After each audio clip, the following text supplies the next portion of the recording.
So let's talk about history. Let's move ahead.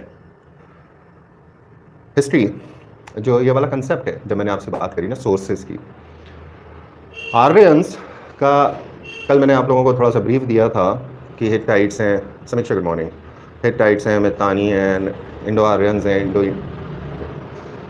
Iranian हैं। इन सबको अगर हम देखते हैं तो यहाँ हमारे पास बहुत सारी, गुड मॉर्निंग अमरीश, बहुत सारी कॉमन पॉइंट्स निकल के आते हैं, ख़ास तौर पे जो लिंग्विस्टिक स्टडीज़ हैं उनके लिए। उसके बाद में जब हम ऋग्वेद की स्टडी करते हैं तो हमको कुछ पैरामीटर्स मिलते हैं और इन्हीं पैरामीटर्स के ऊपर हमारी बात है। तो कल मैंने तुम लोगों को, मैं अब जो चीज़ सिखा रहा हूँ इसको सीखना, please try to learn how to make things easy, because explicit दिया हुआ है। हम लोग ये काम मेंस में करा करते थे, जो नया पैटर्न था ना 14, 15, 16, 17, 18, 19 वाला, उसके अंदर हम ये काम बड़े आराम से किया करते थे।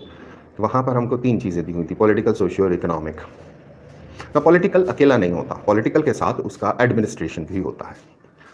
सोशल अकेला नहीं होता, सोशल के साथ कल्चरल बैकग्राउंड भी होता है। अब आपको कल्चर एक्स्ट्रा जोड़ दिया है, that is something to be taken into consideration. Culture, so social culture, it's culture is part of society. Society is the whole soul, it's the sum total.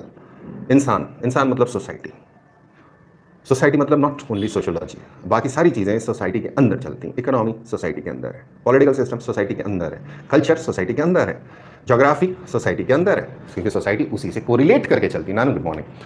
तो थोड़ी थोड़ी चीज़ें हैं जिनको दिमाग खोल के अगर तुम काम करना शुरू करोगे तो यू विल एंजॉय हिस्ट्री। ये एक ऐसा टॉपिक है जो मैं बचपन का तो मुझे याद ही नहीं है, मेरा साला है वो हमेशा कहता, बोला क्या यार हिस्ट्री बचपन में क्या बोलते, conquer conquer conquer conquer conquer conquer conquer conquer conquer conquer conquer, बोले कॉन्कर के अलावा कुछ नहीं। नहीं, हम लोगों की हिस्ट्री अलग है, हम लोगों की हिस्ट्री इंटरेस्टिंग है, हम लोगों की हिस्ट्री बताती है कि इससे क्या हुआ, क्या फ़र्क पड़ा, रेलेवेंस क्या है आज।